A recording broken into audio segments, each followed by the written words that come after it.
Hey everyone, so it's been a while since I've made this type of video, and I know you all have been waiting for the hard mode guide, and that will be coming at some point, but since I felt the jump in versions and updates might have made it awkward, I'm starting over with a new, fresh coat of paint.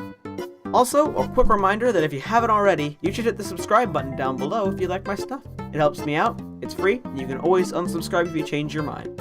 Also, I have a Discord. It's gotten a complete overhaul, and I'm gonna try and start doing more stuff on there. So I can really only do that if a lot of you guys join in and, join in with the fun, help us out. And I'm also still looking for staff members for the Discord, so if you have any, redeeming qualities that you want to bring to it, then I'd be really thankful if you went there. But enough about that stuff, let's get into the actual guide. And one more thing though, before you get started, I recommend a mod called Recipe Browser. It helps you figure out how to make something, or what a material makes by, slapping it in the slot, and just seeing what it makes. It's very helpful, and it definitely helped me figure out a lot of the mod, and it'll definitely figure out things that you are still confused about after this video. Let's get started. So as soon as you spawn in, you get 4 items aside from the normal ones. You get a starter bag, the item Revengeance, which activates a mode even harder than Expert that includes boss changes as well as more loot and rage and adrenaline, the Iron Heart item that puts you in hardcore when a boss is alive, and a stat sheet. Inside the starter bag is some starter gear, potions, a slime crown, the item Death, which activates a very much harder Revengeance mode, and the Defiled Rune, which lets enemies crit you, removes flight time, and increases drop rates. We're going to be using Revengeance, keeping the rune and all the gear, and trashing everything else. For me, I usually start off by chopping trees as you normally would, then killing a bunch of Wolfram enemies to get scraps that can be used for gear. In the latest update, the Wolfram enemies actually got overhauled. There's a lot more of them, and they're a lot more formidable. But they also seem to drop a lot more shards, or now called scraps. And those are very nice to have. The scraps can make everything from armor to weapons and tools. However, the armor requires a special energy core thing that is only dropped from certain Wolfram enemies, at least seemingly. After that, I always try and find a cave. Caves are invaluable, and getting items like the bottle or the boots are crucial for taking out bosses and traversing your world, especially in the early game.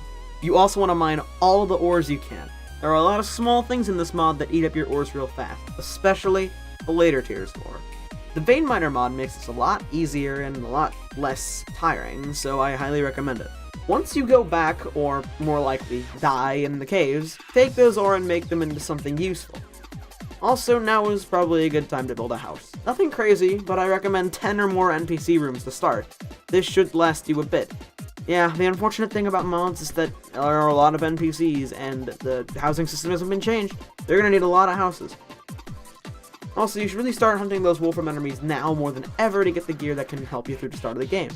And heck, if you feel like it, be like me and go caving even more. No harm in hoarding more precious resources and items. But afterwards, feel free to use that newfound power to explore the world just a bit. Or a lot, if you feel like it. This also helps with getting even better stuff, collecting mana and drops, and just generally knowing where stuff is. After you do all of that and get some mighty fine headwear, it's time to dethrone the king. But in Revengeance, he actually puts up a fight. He spawns a gem that fires projectiles at you, so good luck with the rope strat now, buddy. Still, at the end of the day, it's King Slime. Just kill him, it's not hard. First try, right, boys? Anyway, after you do that, you get your first lore item. These are just little items that give you bonuses when held in your inventory. They usually also come at a cost, and a lot of them suck, so I throw a lot of them away. In the treasure bag, we get nothing new except the new accessory for those in Revengeance mode. The Crown Jewel item gives a permanent buff to life regen, and you still regenerate life even when you're under the effects of a damaging debuff like poison or fire. Also, when you're under the effects of one of these debuffs, you get 10 extra defense, which is really helpful.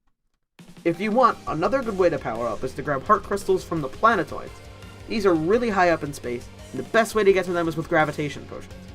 The main giant one in the middle of space, however, contains one of Drayden's old labs, which you can actually find some materials and a bunch of other stuff in there that can help you out early in the game.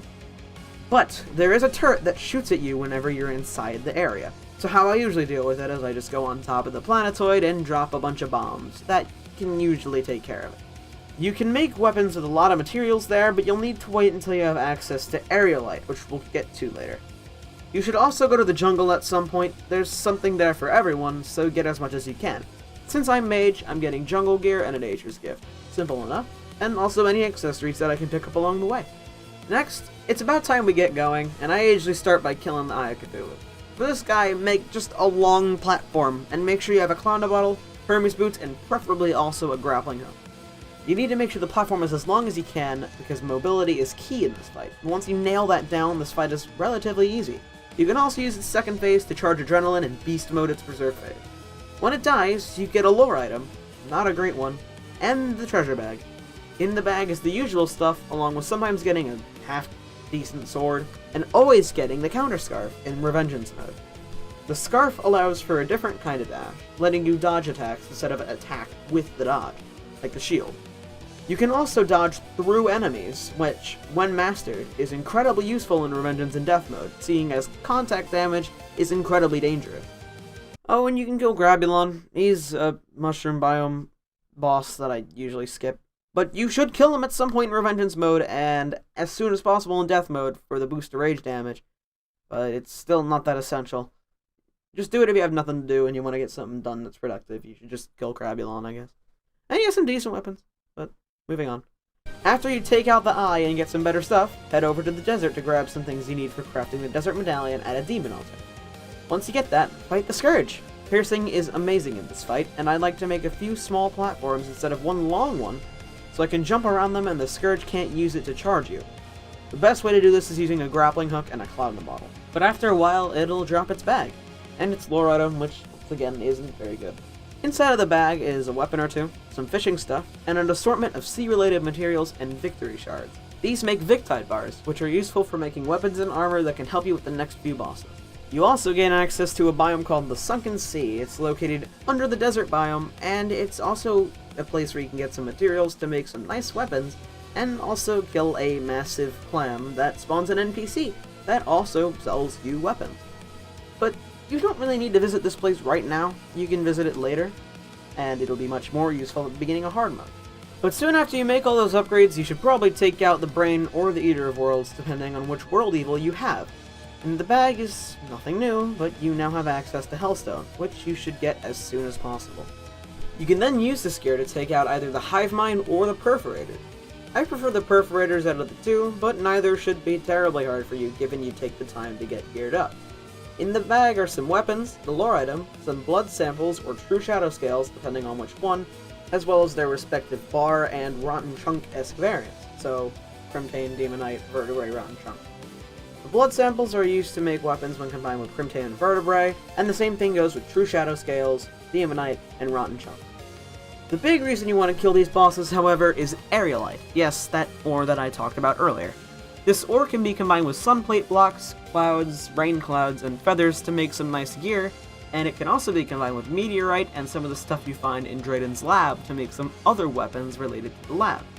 With all these new upgrades available, it's time for the final stretch. At this point, you should probably fight Queen Bee and Skeletron. Doesn't matter what order, I usually do Queen Bee first. Queen Bee doesn't really have much new content, and Skeletron grants you access to the dungeon and the Abyss, which we'll get to very soon.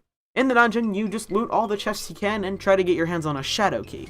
This lets you not only open the chests in Hell, but also the chests in the Abyss, which rests beneath the Sulphurous Sea.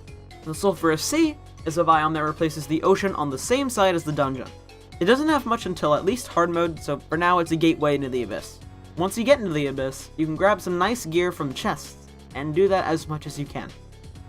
Afterwards we fight the last Calamity pre-hard mode boss, the Slime God. He's hard and he's fast, but once you nail his attacks, you can get the next and final set of gear you will need using the purified gel he drops. He also drops a electrolyte gel pack in Revengeance mode that makes adrenaline charge much faster. You definitely want to grab this as soon as you can, because it's going to be useful for the last boss. And yeah, that's just about it. You can now head into Hell and beat the crap out of the Wall of Flesh. Ah, man, it feels good to say that, because gosh, it took me so long to make this video. Almost, if not 2 weeks. And it almost actually goes up, because I'm recording this 12 days after I started recording, which was the take 5. But yeah, I had to play through and record the entirety of the Calamity, not just Terraria's pre-hard mode, but also Calamity's pre-hard mode. and I appreciated all the support you guys gave me along the way. For reference, I started the project, once again, like I said, on the 1st of August, which is when the Take 5 came out. But for real, I'm going to be taking a bit of a break from the Terraria guides now, especially because this took so long. But expect part 2, I'd say somewhere around the beginning of September. And who knows, if you guys like this video enough, I might release it sooner. So as I said, this took ages, so subscribing would really show it's worth it. I'd also like to give a shout out to Spotify, because I swear, literally every clip of this video, I was listening to something in the background. All jokes aside, have a nice day. Stay safe, respect each other, all that, and I'll see you in the next one. Adios. God, it feels so good to finish up this gosh darn script.